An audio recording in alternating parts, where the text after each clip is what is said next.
ನಮ್ಮ ಚಾನೆಲ್ನ ಆತ್ಮೀಯ ವೀಕ್ಷಕ ಬಾಂಧವರೇ ನಮಸ್ಕಾರ.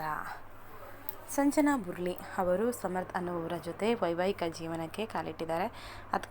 ಅದಕ್ಕಿಂತ ಮುಂಚೆ ಎಲ್ರಿಗೂ ಸಹ ಅನೌನ್ಸ್ ಮಾಡಿದರು, ನಾನು ವೈವಾಹಿಕ ಜೀವನಕ್ಕೆ ಕಾಲಿಡ್ತಾ ಇದ್ದೀನಿ, ಆದ್ದರಿಂದ ಇನ್ನು ಮುಂದೆ ನಾನು ಸೀರಿಯಲ್ನಲ್ಲಿ ನಟನೆಯನ್ನು ಮಾಡೋದಕ್ಕೆ ಸಾಧ್ಯ ಇಲ್ಲ ಅಂತ ಹೇಳಿ ಹೊಸ ಪಾತ್ರಧಾರಿಯನ್ನು ಸಹ ಇಂಟ್ರೊಡ್ಯೂಸನ್ನು ಮಾಡಿ ಅವರು ತಮ್ಮ ಪಾತ್ರವನ್ನು ಬಿಟ್ಟಿದ್ದು ಕೂಡ ಉಂಟು.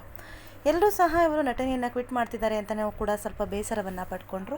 ಈಗ ಅವರು ಏನಂದರೆ ಎಲ್ಲರೂ ಸಹ ಅವರ ಜೀವನದಲ್ಲಿ ಏನೇನು ಆಗುತ್ತೋ ಎಲ್ಲರೂ ಸಹ ಜೀವನದಲ್ಲಿ ಒಂದೇ ರೀತಿಯಾಗಿ ಇರೋದಿಲ್ಲ.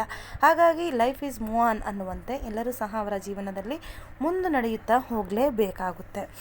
ಆ ಸಂದರ್ಭದಲ್ಲಿ ಇವರು ನಿನ್ನೆಯಷ್ಟೇ ರಿಸೆಪ್ಷನ್ ಆಗಿದ್ದಾರೆ. ಇವತ್ತು ಮದುವೆ ಕಾರ್ಯಕ್ರಮವನ್ನು ಸಹ ಅದ್ಧೂರಿಯಾಗಿ ನೆರವೇರಿದೆ. ಇದಕ್ಕೆ ಅನೇಕ ಗಣ್ಯರು ಸಹ ಭಾಗಿಯಾಗಿದ್ದರು.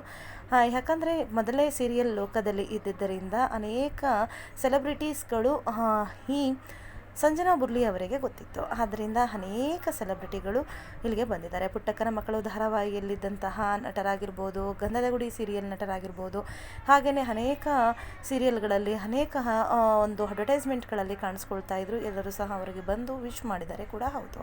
ಉಮಾಶ್ರೀ ಹಾಗೂ ಹಾಗೆಯೇ ಏನು ಒಂದು ಧಾರಾವಾಹಿಯನ್ನು ಮಾಡ್ತಾಯಿದ್ರು, ಪುಟ್ಟಕ್ಕನ ಮಕ್ಕಳು ಅನ್ನುವಂತಹ ಧಾರಾವಾಹಿ, ಪುಟ್ಟಕ್ಕ ಹಾಗೂ ಬಂಗಾರಮ್ಮ ಅನ್ನುವಂತಹ ಪಾತ್ರ ಅದ್ಭುತವಾಗಿದ್ದು ಅವರು ಕೂಡ ಅವರಿಗೆ ವಿಶ್ ಮಾಡಿದ್ದಾರೆ ಕೂಡ ಹೌದು.